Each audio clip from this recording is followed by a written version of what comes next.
Good morning everyone and I welcome you all to Saurabh Pandey UPSC YouTube channel के अंदर and download Saurabh Pandey CSE app. ये आप download ज़रूर से डाउनलोड करें क्लासेस जो लाइव होती हैं उनको करने के लिए। एंड web.saurabh.pande या आप लैपटॉप से अगर क्लासेस कर रहे हैं तो वो देख सकते हैं। चलो शुरू करते हैं with reference to Sohrai Khovar painting. ये हिस्ट्री का टॉपिक है। अब क्यों हम कर रहे हैं, क्योंकि देखो हिंदू के अंदर ये आया है, remote Bengal village to begin new year with workshop on ancient indigenous art. तो Sohrai Khovar are aboriginal method of well wall painting और mural prevalent in the eastern part of India, particularly in the Raipur district of Chhattisgarh. The art is related to the festival of Sohrai, which is celebrated during the autumn months after the Hindu festival of Diwali.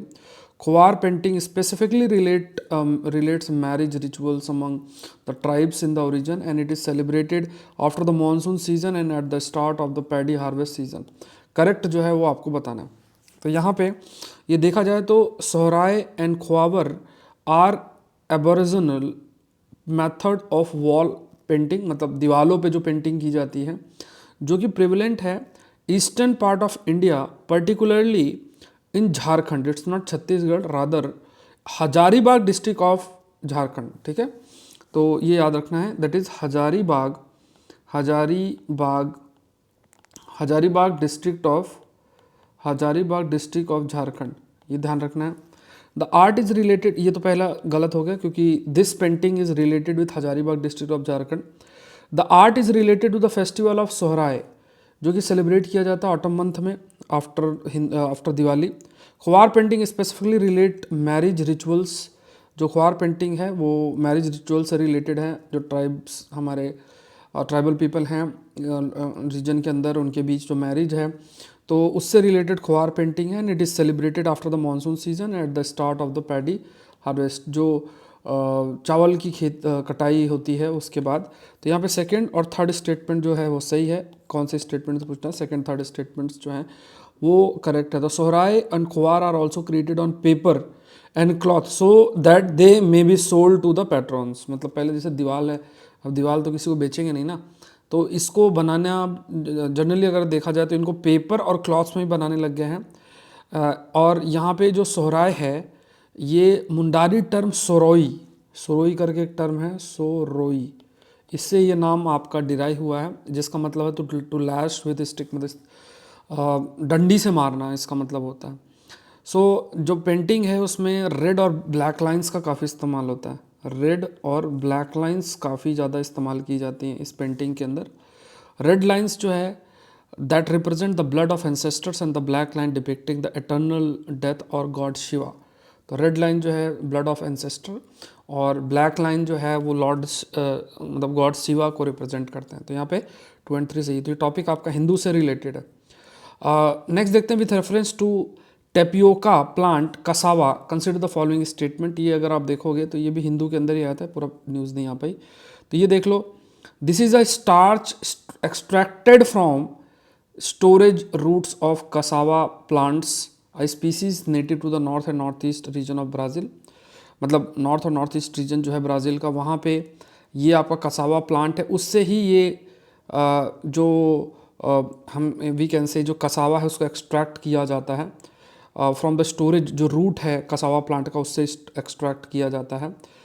All parts of cassava या टोपियाका, जैसे leaves है, stem है, tuber या अरिंड है, इसमें cyanogenic glucosides present होते हैं, that is Lima marine या लोट ऑस्ट्रेलियन, इस रेशियो में प्रेजेंट होता है 19:3:7, which are hydrolyzed by endogenous enzyme linamares to acetone cyanohydrin, which may break down spontaneously liberating free hydrogen cyanide। मतलब ये इसका केमिकल उसका दिया। इतना कॉम्प्लेक्स कभी भी कोई स्टेटमेंट लिखा हो तो सही ही होता है, ये मान के चलो। ठीक है, all part of cassava leaves. ठीक है, तो यहाँ पे ये वी कैन से ये तो ये आपका so both acetone cyanohydrin and free cyanides are toxic, दोनों जो है वो टॉक्सिक हैं।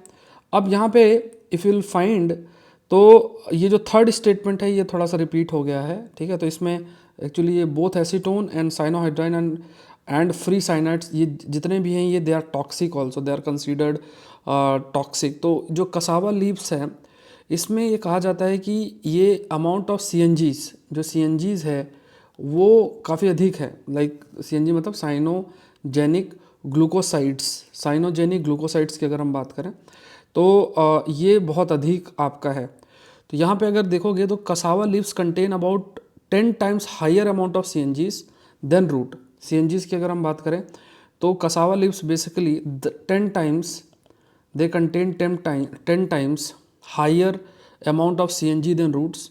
The CNG content of cassava leaves decreases, जैसे जैसे लीव्स की एज बढ़ेगी तो जो CNG कंटेंट है वो आपका रिड्यूस होता रहता है। The rind content 10 to 30 time higher cyanoglucoside content than edible part. ये अलग अलग हिस्से होते हैं प्लांट के, तो ये CNG आपका प्रेजेंट होता है। रूट्स जो हैं can be fed to animals after peeling the raw form, roots को एनिमल्स को भी खिलाया जा सकता है।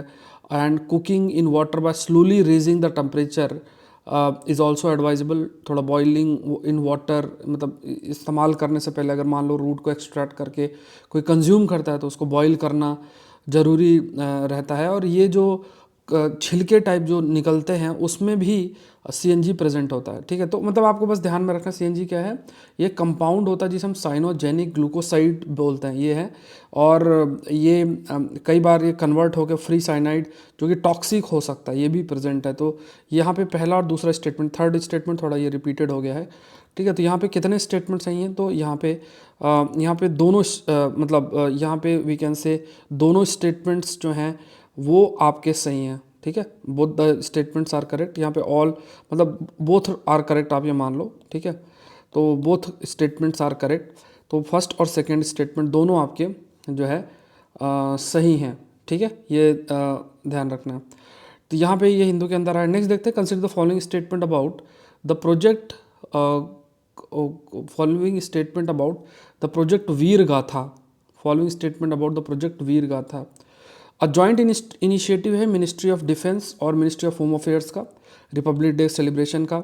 इनिशिएटिव का एम क्या है, disseminating the details of the act of bravery of gallantry awardees and life stories of these brave heart among the student, so as to raise the spirit of patriotism and instill values of civic consciousness among them.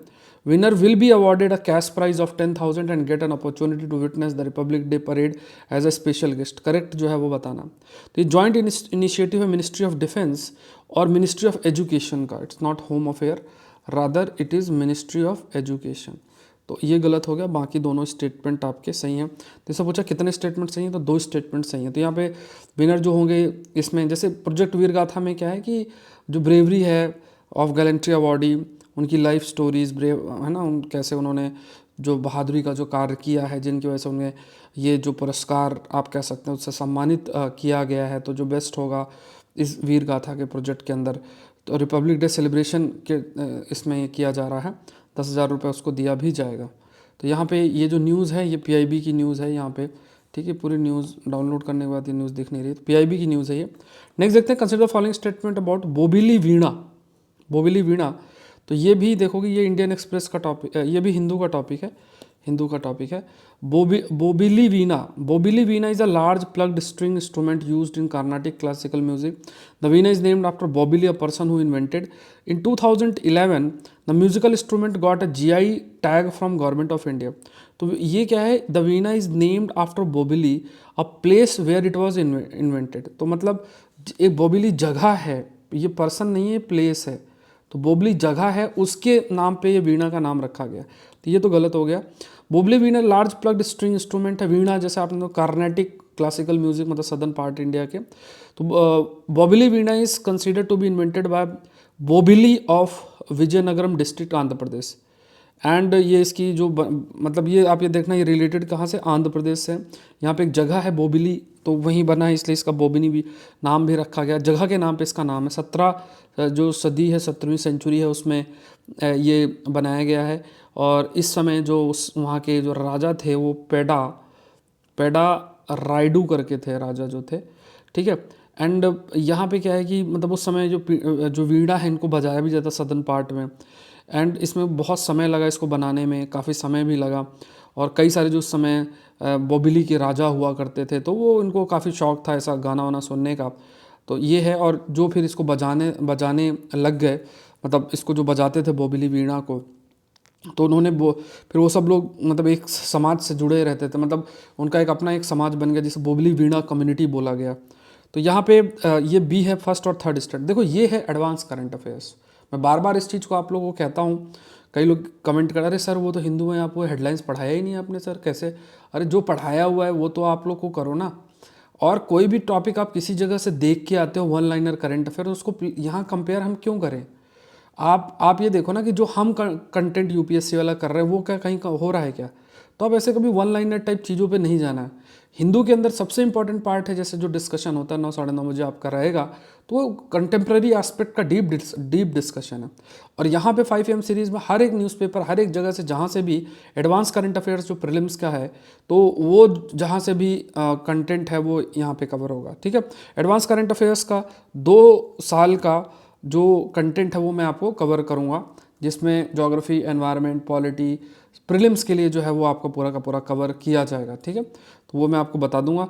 Mentorship programme का मैंने एक video डाल दिया है आप लोग के लिए, एक डेमो जो पहली क्लास से मैंने डाल दी, जिससे आपकी क्योंकि काफ़ी सारे कन्फ्यूज़न हो रही थी कि अच्छा कैसे अप्रोच करें, कैसा क्या है, तो वो डाल दिया। और उसमें आज मैं आप लोग के लिए 20% जो है उसमें आज ऑफर रहेगा। तो सैटरडे कब है? नेक्स्ट क्लास हमारी सैटरडे को है, तो आप लोग जुड़ सकते हैं। टारगेट मैंने वो वीडियो में आप देखना, उसको सारा टारगेट दिया गया है, तो टारगेट आप मीट करना। कल सेशन में भी मैंने टारगेट आपको बता दिया है। ठीक है, तो नीचे लिंक मिलेगा, वहाँ से आप लोग फिर ज्वाइन कर सकते हैं मेंटरशिप प्रोग्राम। तो consider the following statement. Lunar gateway station. The lunar gateway, a simply gateway, is the first planned extraterrestrial space station. It will be placed in lunar orbit and is intended to serve as a solar-powered communication hub, science laboratory, and short-term habitation module for the government agency astronaut, as well as holding area for rovers and other robots. It is a multi-dimensional collaborative project involving 4 of the International Space Station partners agency, NASA, European Space Agencies, Indian Space, ISRO, Canadian Space Agency, as well as Mohammed bin Rashid Space Center, which will provide crew and science airlock module for the lunar gateway. Correct बताना। तो यहाँ पे भी आप देखोगे UAE to help NASA in developing gateway space station that will orbit the moon। तो ये आपका न्यूज़ है, इंडिया टुडे के अंदर आई थी। सो यहाँ पे पहले इसको बोला जाता था डीप स्पेस गेटवे, इसे पहले बोला जाता था डीप स्पेस गेटवे, इसे बोला जाता था डीप स्पेस गेटवे। एंड फिर इसको लूनर ऑर्बिटल प्लेटफॉर्म गेटवे बोला गया, लोप जी करके, लोप जी नाम है, तो लूनर ऑर्बिटर पाथवे गेटवे ये नाम रखा गया। In NASA's 2018 proposal for 2019 United State का जो बजट है उसमें ये बोला गया।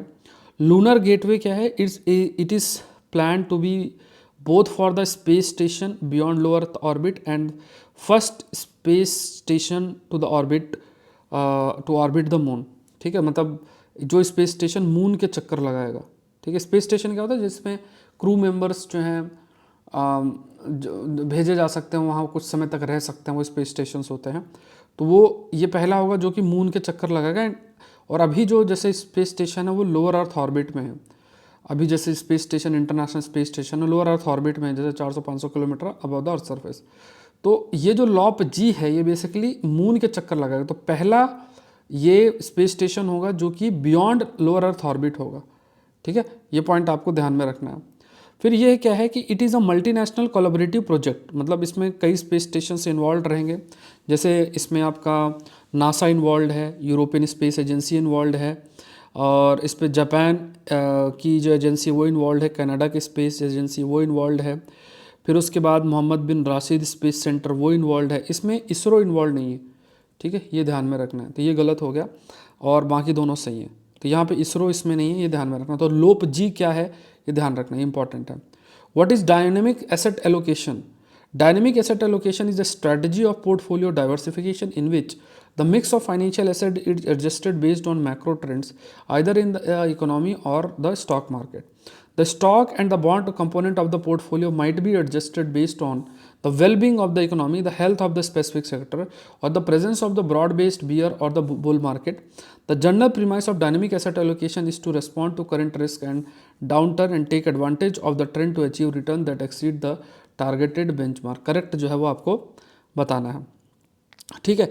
तो देखो डायनेमिक एसेट एलोकेशन क्या है, it's a strategy of portfolio diversity. Portfolio मतलब मान लो आपने इन्वेस्ट किया, इन्वेस्ट जो भी 3-4 चीज़ों में करोगे वो आपका पोर्टफोलियो आ जाएगा। जैसे मान लो आप सोच रहे हो एक्स में इन्वेस्ट करूँ, वाई में इन्वेस्ट करूँ, जेड में इन्वेस्ट करूँ, तो ये पोर्टफोलियो बन जाएगा।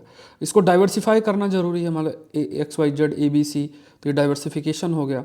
अब इसमें mix of financial asset is adjusted based on macro trends either in the economy और द स्टॉक मार्केट। तो जो मिक्स है ऑफ द फाइनेंशियल एसेट्स जो है it's adjusted based on macro trends either in the economy और the stock market. तो यहाँ पे जो भी ट्रेंड होता है, जैसे मान लो ऊपरी इकोनॉमी के अंदर या फिर स्टॉक मार्केट में जो भी आपके बदलाव या ट्रेंड होते हैं, उस बेसिस में फिर ये एसेट एलोकेशन होता है कि अच्छा मान लो एक्स में मैंने इतना कर दिया इन्वेस्टमेंट, वाई में इतना कर दिया, जेड में इतना कर दिया। The stock and the bond component of the portfolio जो है ना, जो स्टॉक और बॉन्ड कंपोनेंट है पोर्टफोलियो का, वो एडजस्ट किया जा सकता है बेस्ड ऑन कि किस प्रकार से इकोनॉमी है, स्पेसिफिक सेक्टर की हेल्थ किस तरीके से है, और फिर मतलब कोई भी स्पेकुलेशन किस प्रकार से मार्केट में, कैसा सेंटिमेंट है, उस बेसिस पे ये स्टॉक और बॉन्ड कंपोनेंट का ऐसा डाइवर्सिफिकेशन किया जाता है। The general premise of the dynamic asset allocation is to be respond to the current risk. जो प्रेजेंट रिस्क है, मतलब जो भी एलोकेशन होगा उसमें जो प्रेजेंट रिस्क है उसको देखा जाता है, एंड फिर जो भी है फिर उस बेसिस में कि कैसे रिटर्न अचीव किया जा सकता है, जो भी प्रॉमिस्ड रिटर्न है उसको कैसे अचीव किया जा सकता है।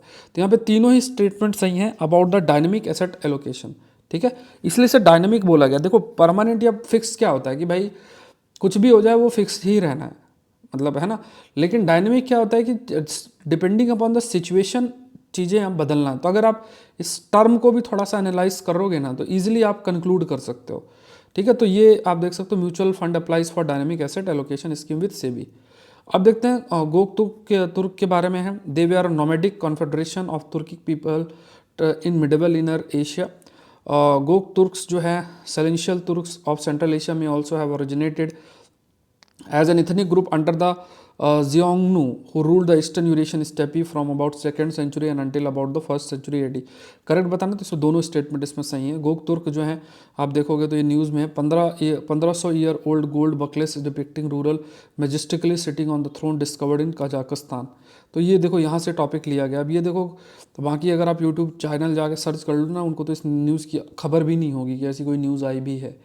तो ये चीज़ें हैं। अब वन लाइनर की तरफ आपको नहीं भागना। मैंने आपको बोला है कि अगर आप 5 AM सीरीज़ और अगर आप 5 AM सीरीज़ और हिंदू को कवर कर लो तो आपका जो करंट अफेयर्स है ना वो बहुत अल्टीमेट होगा। हाँ, ये अगर आप किसी वन लाइनर टाइप को एग्ज़ाम की तैयारी कर रहे हो मान लो, क्योंकि ये जितना भी कंटेंट डिज़ाइंड है ये यूपीएससी के लिए है, सिंपल सी बात है। तो मान लो किसी जगह पे अगर आपको जैसे one liner type current affair कहीं पे आता है तो वहाँ पे आपको देखो, वहाँ पे आपको इतना मेहनत करने की क्यों टाइम ख़राब कर रहे हो। आपको बस क्या करना है कि बहुत अच्छी अच्छी मैगजीन्स आती हैं वन लाइनर करंट अफेयर्स, उसका ईयरली कंपाइलेशन ले लो बस। उसमें क्यों आपको डेली मेहनत करनी है। बट आप उन किसी भी मैगजीन को उठा लो और अपना ये कंटेंट देख लो, इनमें से मान लो 90% टॉपिक उसमें कवर्ड नहीं होंगे, ये मैं आपको गारंटी दे रहा हूँ। क्योंकि वो और उनकी भी गलती की नहीं है। क्यों नहीं है? बिकॉज एग्जाम में वैसे क्वेश्चंस आते ही नहीं ना। अभी हम जो डिस्कशन कर रहे हैं वो सिर्फ यूपीएससी के कंटेक्स्ट में इंपॉर्टेंट है, यूपीएससी के एग्ज़ाम के लिए इंपॉर्टेंट है, जहाँ पे स्टैटिक टॉपिक को वो लोग पिक करते हैं मतलब जो इवन कंटेम्प्रेरी एस्पेक्ट से हिस्ट्री का क्वेश्चन बना देंगे जो ऐसा चल रहा है। जैसा मैंने पहला क्वेश्चन जो हमने डिस्कस किया वो हिस्ट्री का ही था। अब ये गोक तुर्क है तो ये क्या है, मतलब इधर से उधर जो जाते हैं उन्हें नोमैडिक बोलते हैं। तो ये मिडल इनर एशियन रीजन, मतलब एशिया के अंदरूनी जो भाग है कजाकिस्तान और यहाँ सब आपके ये रहते थे। और ये जो है ये जियोंगनू करके हैं जिसने ईस्टर्न यूरोपियन स्टेपी को रूल किया था from 2nd century BC 1st century AD। तो उनसे वहाँ से ओरिजिनेट हुए। तो दोनों स्टेटमेंट आपके सही हैं। नेक्स्ट देखते हैं with reference to the Indian hog deer environment का टॉपिक है। अब ये टॉपिक भी आप देखो टाइम्स ऑफ इंडिया का। In a first hog deer spotted inside Rajaji tiger reserve. अब देखो, it is a small cervid native to the region of Indian subcontinent and Indo Gangetic plain. Its name derive from hog like manner in which it runs through forest to ease ducking under the obstacles instead of leaping over them like most other deer। hog deer listed as schedule 1 vulnerable category के अंदर रखा गया है इसे। तो यहाँ पे देखना ये जो है एंडेंजर्ड कैटेगरी के अंदर है, ठीक है। एंडेंजर शेड्यूल 1 एंडेंजर्ड, तो देखो अगर आप खुद सोचो वाइल्ड लाइफ प्रोटेक्शन एक्ट 1972 है और उसमें अगर आप शेड्यूल 1 में रख रहे हो तो एंडेंजर्ड ही होगा, वनरेबल में तो क्यों ही रखेंगे, तो ये तो गलत है। फिर ये क्या है कि इंडो गैलेक्टिक प्लेन और ये सब जगह पे पाया जाता है। एंड ये run through forest with its head hung low, is ducking under obstacle instead of leaping over them, मतलब कोई ऑब्स्टिकल आएगा तो नीचे झुक के जाएगा, ऊपर से कूद के नहीं जाएगा। ठीक है, तो यहाँ पे ये पहला स्टेटमेंट सही है, दूसरा भी सही है। तो इसमें कितने स्टेटमेंट सही हैं, तो 2 सही हैं, ओनली 2 स्टेटमेंट्स आर करेक्ट। ठीक है, ये ध्यान में रखना है। तो अगेन आज जो मेंटरशिप प्रोग्राम है, मेंटरशिप प्रोग्राम में आज आपका जुड़ने का, आप जुड़ सकते हो, मैंने डेमो लेक्चर डाल दिया है। ठीक है, तो उसको गो थ्रू हो, 24 की तैयारी कर रहे हो, बार बार कह रहा हूँ, तभी जुड़ना है। मैंने टारगेट्स भी आपको दे दिए हैं और आज मैंने 20% ऑफ वाला एक्टिव है तो ऑटोमेटिक रहेगा, आप जाओगे तो कोड अप्लाई कर देना और ज्वाइन कर लेना। तो ये बहुत इंपॉर्टेंट है आप लोग के लिए। और जैसा मैंने आपको कहा कि जो भी ज्वाइन करे तो आपको मुझे मेल करना, मैंने सारे मेल जो मुझे आए हैं अभी 2-4 दिन के अंदर उनको रिवर्ट बैक कर दिया है। ठीक है, तो यहाँ पे ये मुझे जानकारी देनी है सारी, आपके सोर्सेस क्या हैं, और मेरे सोर्सेस वाला मेल मैं आपको कर दूंगा। टारगेट्स जो दिए हैं उनको पूरा करना है और क्लासेस करनी है। ठीक है, डेली बेसिस में अभी मैं कोशिश कर रहा हूँ कि एक लिंक क्रिएट हो जाए जिसमें फिर आप लोग जुड़ जाओ और उसकी भी क्लासेस आपकी, मतलब वो भी चलता रहे साथ साथ में, तो आपका एक डेली जो है रूटीन भी बढ़िया बनता रहे, चलता रहे, तो वो भी है। तो मिलते हैं नेक्स्ट सेशन के अंदर, इसको मिस नहीं करना है। इस संडे को 13th test advance current affairs का, तो वो 13th टेस्ट भी आप लोग मिस नहीं करना। 13वां टेस्ट है, तो रात को 9 बजे होगा, 12 टेस्ट ऑलरेडी हो चुके हैं, 13वां टेस्ट है, तो उसको भी आपको मिस नहीं करना है। तो उसमें अभी 50% ऑफ वाला चल रहा है, टोटल 50 टेस्ट हैं, तो आप लोग अटेम्प्ट कर लेना, 50 टेस्ट हैं।